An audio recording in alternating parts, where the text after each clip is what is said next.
Well, this is actually the first time that I've ever sung a song in Broome publicly, because I consider I'm just saying that because I consider this place a bit of a home to me. I first went to Broome about 4 years ago. A friend took me up. She used to live there, and I spent a couple of weeks there, and after a few days I just fell in love with the place. It's just something about the energy there and that deeply embedded history and culture that you can just feel, you know, it's kind of coming up from the pinned down soil, and it's just breathing life through the trees, and it's really, really amazing. And I just immediately became inspired to write songs and just to spend time there. So I ended up spending about 6 months there and writing about half of my second album up there.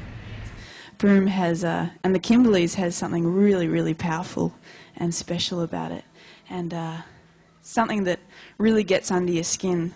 After spending a couple of weeks here, I knew that this place had something really, really important to share.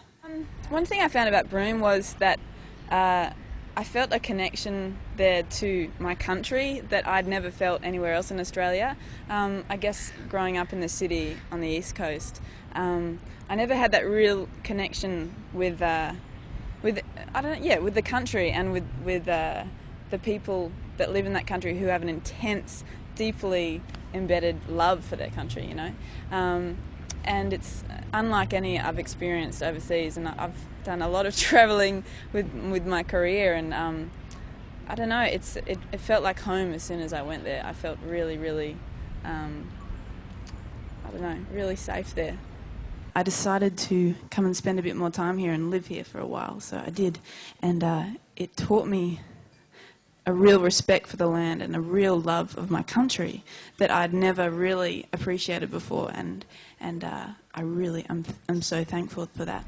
I know that there's plans for some serious industrialisation up the coast of the Kimberley, and as soon as I heard that, I started picturing where I went to school in Melbourne. We had a shell refinery just next door, so it pretty much towered over the entire footy oval the entire time, and it was just the ugliest, most polluting thing that really was not healthy, and it kind of affected the landscape, and it was just a really bad kind of energy to have over this place of education. When I heard about all this industrialisation that was a threat to the Kimberley coast and to Broome and the surrounding areas, I was really, really shocked, and I thought, there's got to be something we can do. We can't just sit back and let the oil and the gas companies come and destroy this beautiful, beautiful land, because not enough people know about this part of the country. Not enough people know how important this coast is.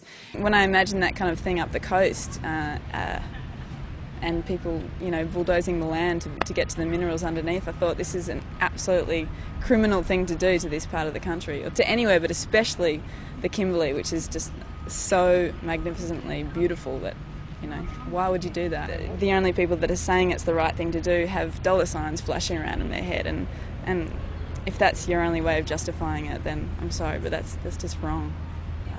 And I think that Save the Kimberley Foundation is doing an awesome, awesome job by spreading the word, and I would like to sing a song in thanks to everybody who's put in their time and effort for the greater good of this beautiful, beautiful country we live in. So, yes, round of applause for you guys.